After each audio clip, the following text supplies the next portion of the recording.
Et voilà, il y est. C'est avec beaucoup d'émotion donc, que je vous présente Tessa Mère, une année à Asperland. Donc, un livre où j'ai retracé donc, pendant une année toutes mes émotions de maman à la découverte de l'atypisme de ma fille. Et je vous propose une petite lecture pour vous donner un peu le ton du livre et surtout pour vous donner envie de l'acheter, mais surtout de le partager. Parce que le but, c'est que le maximum de neurotypiques puissent comprendre ce qui se passe dans les familles quand il y a quelque chose qui fonctionne pas comme dans la norme. Et c'est pour ça que je commence par le « Maman, pourquoi c'est tout emmêlé ?» J'ai toujours détesté la physique. Alors le jour où il a fallu brancher le fil rouge sur le fil bleu, je me suis retrouvée paumée à essayer de démêler cette pelote multicolore.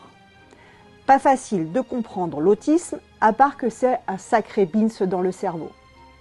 Décryptage très naïf de ma part et clairement non scientifique.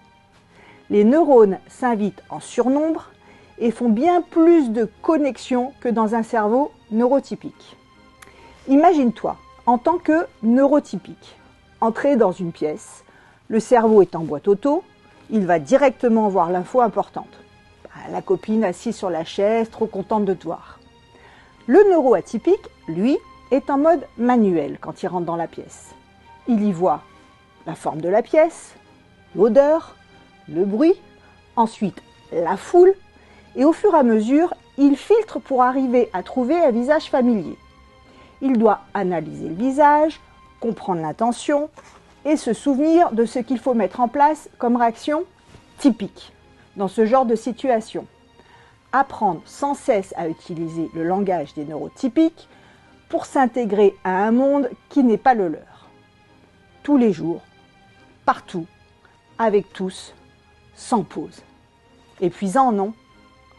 Et comme le TSA est invisible, le monde lui demande de se dépêcher, d'arrêter d'être pénible, lent, bizarre, ailleurs. On ne s'étonne pas qu'un aveugle ne voit pas.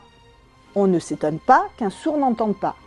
Mais on reproche à un autiste de le faire exprès, de ne pas faire d'efforts, alors que la vie n'est qu'effort. Alors, mon adoré, ta maman est peut-être nulle en physique, mais elle aime se dire que grâce à elle, un jour, quelqu'un verra un bout de fil dépassé de la pelote multicolore d'un neuro atypique et l'aidera patiemment à fabriquer un morceau de sa vie sans s'offusquer du mélange improbable des couleurs.